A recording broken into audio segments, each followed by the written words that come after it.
I don't think that it's as I think this will be a much closer game than people maybe think it's going to be. We got Baltimore at Las Vegas. Baltimore's minus 210. Raiders are plus 175. I look at this game, and I'm telling you, as a former player myself, there are so many red flags about the future of Baltimore that nobody is paying attention to, that have made themselves visible over the course of the last year. This is a team that has been figured the fuck out. Wow. They have been figured out. Wow. I think they're still good, but at this run point, pass option, the OPO system that they came in guns blazing, ripping teams to shreds with, that shit has been figured out. It only takes NFL defenses 1 to 2 seasons to adjust to a new style of offense, whether it be gimmick like Wildcat or whether it be actually a resourceful, even though sparsely used for many teams, RPO system that the Ravens have kind of made their own to supplement their running game, because they really haven't had a running back that can really carry the load since Ray Rice.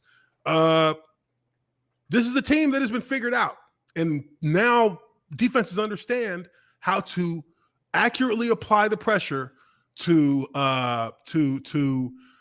Lamar Jackson in order to make him play a quarterback's game to beat them, which he can't do consistently. He cannot play a quarterback's game consistently. He can play it, but he can only play it in a comfort zone that is allotted to him by his RPO game. When they're able to start to build momentum running the ball because defenses aren't able to key on how and where they're running, then he becomes more comfortable in his passing game. But you saw a very sound, simple, tough-nosed Tennessee defense to just literally take them apart at the seams running that. And since then, you've seen other teams do it. You saw Pittsburgh was doing it to them last year. Buffalo did it last year. Buffalo did it to them. They're all doing. They're not running anything complex. They're running base defense, and they're running base defense, and they're stopping RPO, and because there was no evolution of that run pass for Baltimore, and for that reason, I feel like this is a year where we're going to see that they're not. I don't see them truly as a contender. I think they are a contender by default, but they are not a true contender for the Super Bowl. In my opinion, they're not a true contender for anything outside of a wild card at this point for me, because they have not shown that they're willing to go anywhere else than to live and die through that run pass option. And it's just not going to be something that they're going to be able to consistently lean on to beat quality teams throughout the year. I'm actually picking the Raiders to win this game. Wow. Scorcher coming out of Uche. That is a scorching hot take. That is a scorcher. But that is a searing. I can't say that I disagree with what you're saying, because it seems like Baltimore is very effective during the regular season. Like and teams that don't have the personnel to shut down that RPO shit or contain Lamar. But once the playoffs go around, it seems like 2 consecutive years that when a team really has done their homework, they know how to shut it down. They know how to make Lamar very one-dimensional, which is, make him throw the ball and force him, make him beat you with his arm. And it just hasn't happened in 2 consecutive years. This is a team that was what? Were they the top seed one year, or they were 12-4 last year? They were highly ranked, highly seeded both of the last 2 seasons, and they got pretty much shut the fuck out the first, Lamar's rookie year, and then last year they were dominated. So I just I think they're going to win this game. I think they're going to win a lot of regular season games, because that's what they do. It's really hard to jump, come off of 1 week and not prepare for Lamar Jackson. The next week, have a week to prepare for him. In the playoffs, it's a different story because you've got a whole year's worth of film to look at. Harbaugh is a good coach. He knows how to adapt. Don't get me wrong. He's a Super Bowl winning coach. And I think that the Ravens will be ready for the Raiders, but not, like I said, they're definitely in that fight for the right category for me. You might even Uche's so sour on him, he might even be don't give me hope. Like, I'm still high on Lamar Jackson, but he really regressed as a pocket passer last year. And it was pretty disappointing to see because once you cut off Lamar's legs, he loses a vital portion of his game. We saw it happen against Buffalo. We saw it happen against the Chargers a couple years ago. We saw it happen against the Titans I think 19 playoffs.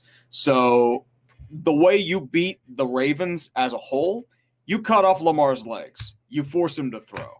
And the problem is they're going to keep doing that, but I don't know if the Raiders have the defense to do it. I like Gus Bradley, but it's going to have some growing pain, especially for that. So that's why I still think the Ravens win this game. Well, and just to kind of elaborate, because I didn't talk much about the Raiders. The Raiders, in my opinion, this should be the objective for the Raiders. Get up 10 points. If you can get up 10 points, then you make this a much easier game to play.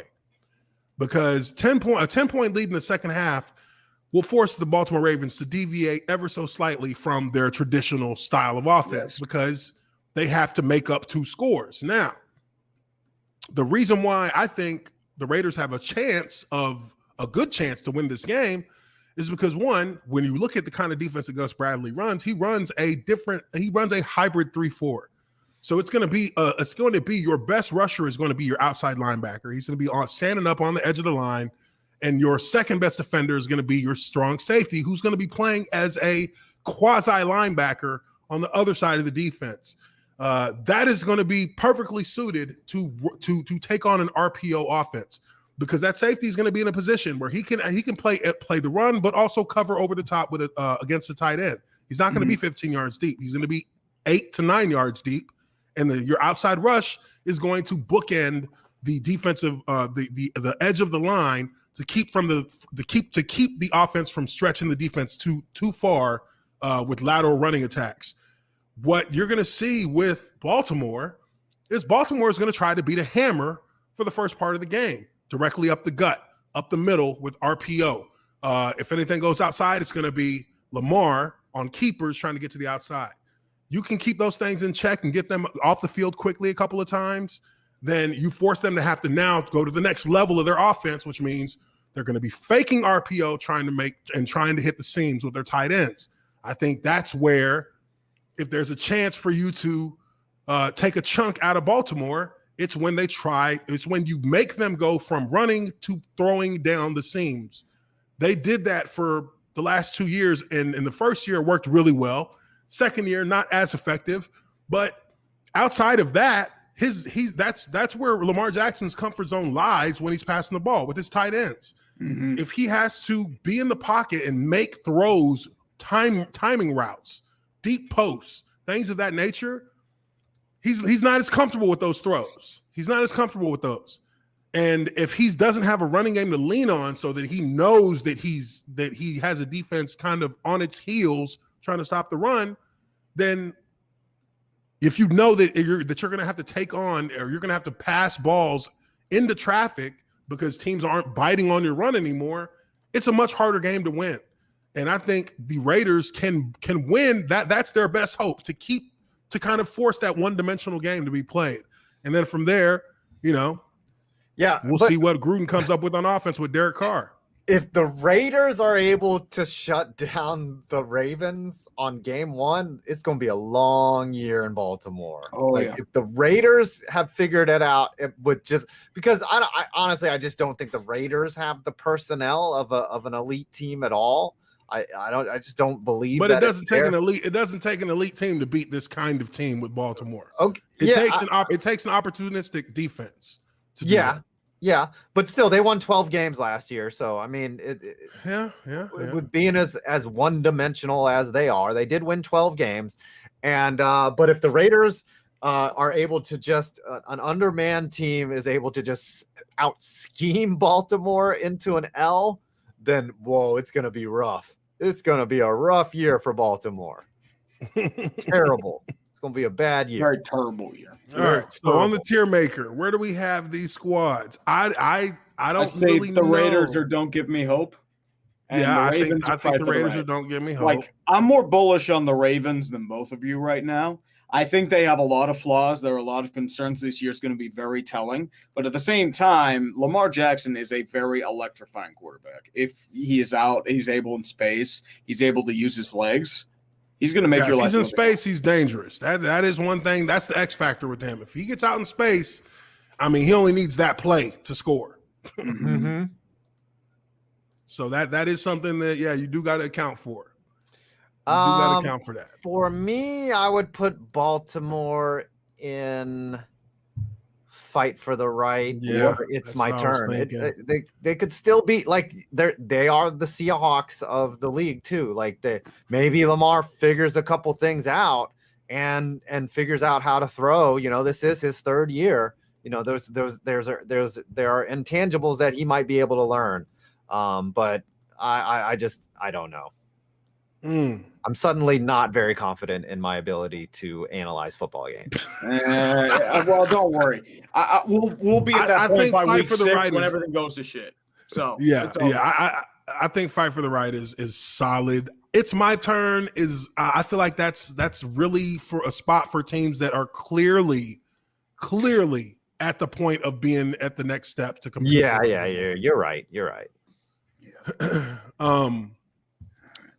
I mean, but at the end, none of these predictions really matter until after week 4. I always tell people, don't worry about anything happening from wins or losses until week 5. It's like preseason college football rankings. Like exactly, it's ridiculous. By the end of week 4, you know where the trajectory of a team is pointing.